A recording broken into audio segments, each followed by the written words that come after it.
Assalamualaikum warahmatullahi wabarakatuh.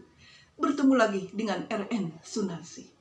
Alhamdulillahirrabbilalamin. Pada kesempatan ini kita masih bisa berjumpa kembali, meskipun lewat online, lewat YouTube ya. Alhamdulillah masih bisa berjumpa kembali. Mudah-mudahan kita semua dalam kondisi sehat walafiat, dalam kondisi sejahtera pun dalam kondisi bahagia. Bagi teman saya, teman kita yang sedang mau keluar kota, semoga berhati-hati dalam perjalanan, semoga selamat sampai tujuan. Bagi yang teman-teman saya yang cukup berdiam diri di rumah, ya saya doakan mudah-mudahan di rumah pun kita tetap bisa refreshing ya, entah membaca buku, entah berkebun, entah kita memelihara peternakan ya. Jadi banyak hal yang bisa membuat kita bahagia. Jangan lupa bahagia. Pada kesempatan ini saya akan membahas tentang suatu tema yang sangat menarik sekali. Ini bagi saya terutama, khususnya ya, umumnya bagi ibu-ibu, tema ini sangat menarik sekali. Jangan malu sebagai ibu, itu temanya. Kenapa ya saya mengangkat tema ini?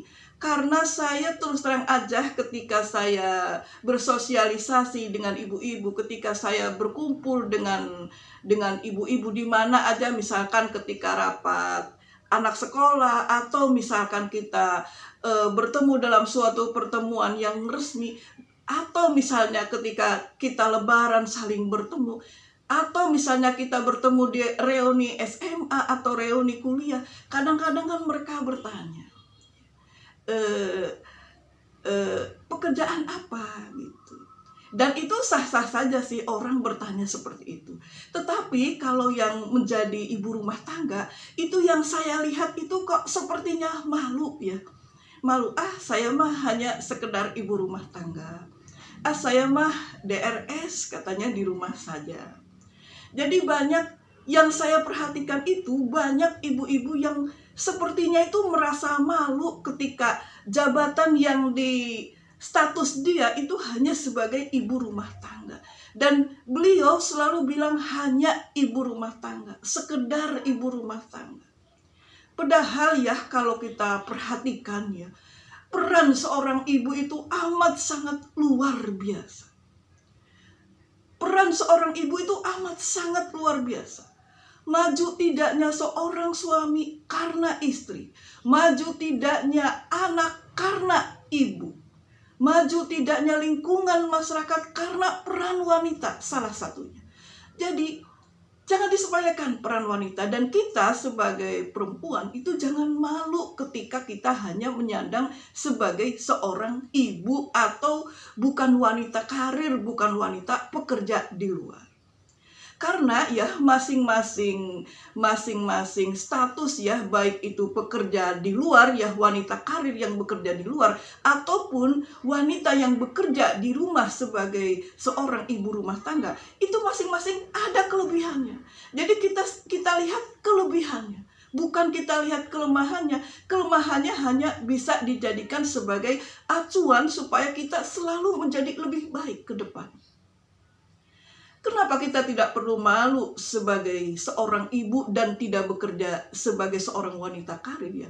Karena peran seorang ibu besar sekali. Yang pertama adalah sebagai seorang istri.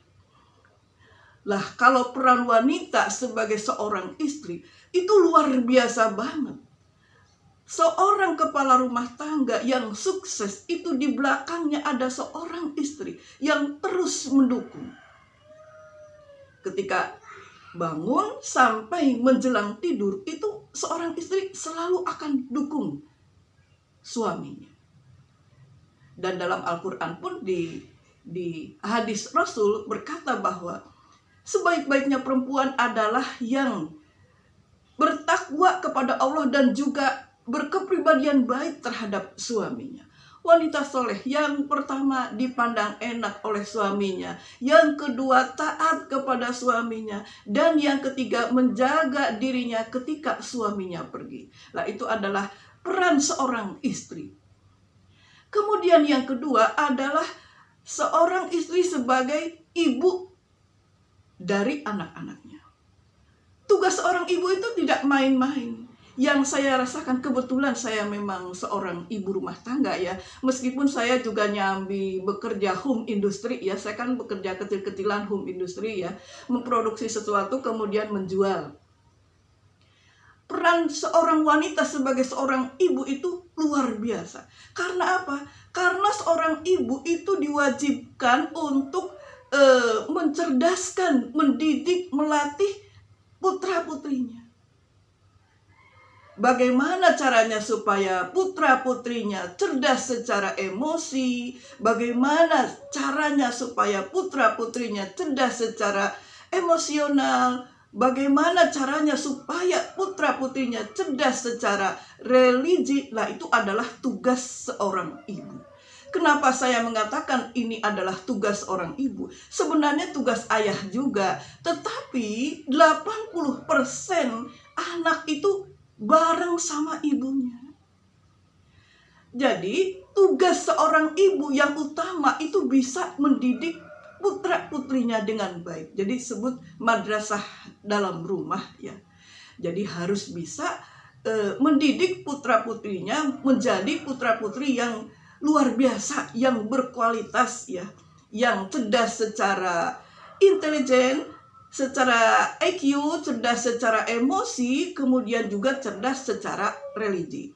Contoh ya, kita lihat ya, kalau ada anak ya yang kurang cerdas secara pelajaran ya, secara IQ misalkan kurang cerdas di sekolah, nilainya kurang bagus. Ini mesti yang disorot ibunya.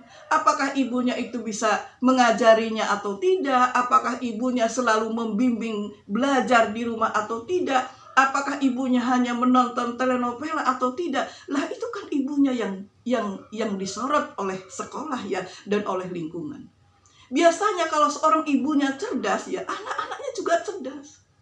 Kemudian ya, kalau misalkan anak cerdas secara emosi, ini juga bisa dilihat dari faktor ibunya.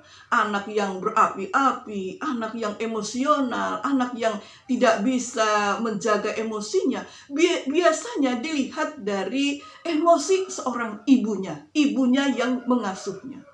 Kalau misalkan anaknya berapi-api, kemudian gampang marah, gampang emosi, biasanya pun ibunya seperti itu. Tapi ini tidak mutlak ya, tetapi biasanya seperti itu.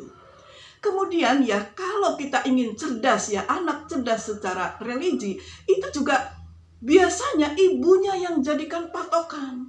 Kalau ibunya seorang yang rajin beribadah, yang solehah, yang rajin baca Quran, yang rajin beribadah, anak pun akan meniru dan anak akan cerdas secara religi. Buah itu tak jatuh tak jauh dari pohonnya. Jadi kebiasaan orang tua biasanya akan ditiru oleh putra-putrinya. Kemudian ya, yang ketiga adalah peran wanita sebagai anggota masyarakat. Jadi di dalam hal ini ya, perempuan itu juga harus aktif di lingkungan RT, di lingkungan RW, di lingkungan sekitar. Ya, kita bisa apa terserah kita. Misalkan kita punya pendidikan, kita bisa punya keahlian, keterampilan, kita bisa ngajari kepada anak-anak muda di sekitar kita. Atau kita juga bisa semacam kursus ya, kita ngajari tentang attitude, tentang pendidikan, tentang apa aja. Kita transfer kepada lingkungan sekitar kita, kepada anak-anak muda di sekitar kita.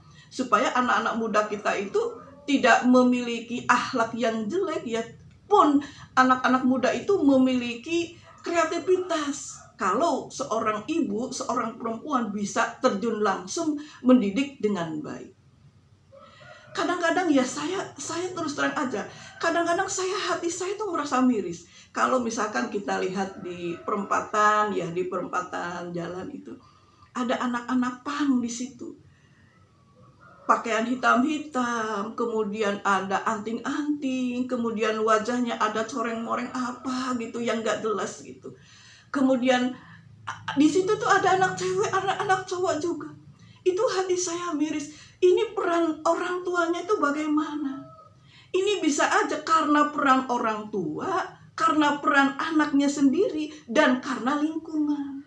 Nah, itu tugas kita sebagai orang tua ya, sebagai seorang ibu, bisa mendidik lingkungan sekitar kita ya, semampu diri kita.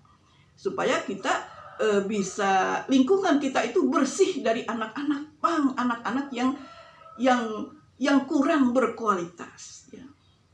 Jadi kita itu jangan sedih, kembali kepada judul tadi, kita jangan sedih ketika kita hanya sebagai seorang ibu rumah tangga, bukan pekerja kantoran, bukan ASN. Kita jangan sedih, karena peran kita pun besar sebagai seorang istri, sebagai seorang ibu yang luar biasa besar tanggung jawabnya, pun sebagai anggota masyarakat. Karena kemajuan suami, kemajuan anak-anak, itu di belakangnya ada seorang istri. Mudah-mudahan ini bermanfaat. Mari kita semua ya, kepada ibu-ibu, saya yakin sekali ya, teman-teman semua, ibu-ibu semua juga punya potensi yang luar biasa. Teman-teman subscribe saya ini ada yang pandai-pandai memasak, ada yang pandai bikin kue, ada yang pandai dekorasi, dan itu potensi yang sangat luar biasa. Saya acungi jempol kepada semua teman-teman saya yang memiliki potensi yang sangat luar biasa. Mudah-mudahan paparan saya ini bermanfaat. Mari kita semua terus belajar supaya kita menjadi seorang wanita yang cerdas, menjadi seorang wanita yang soleh, menjadi seorang wanita yang berkualitas. Wassalamualaikum warahmatullahi wabarakatuh.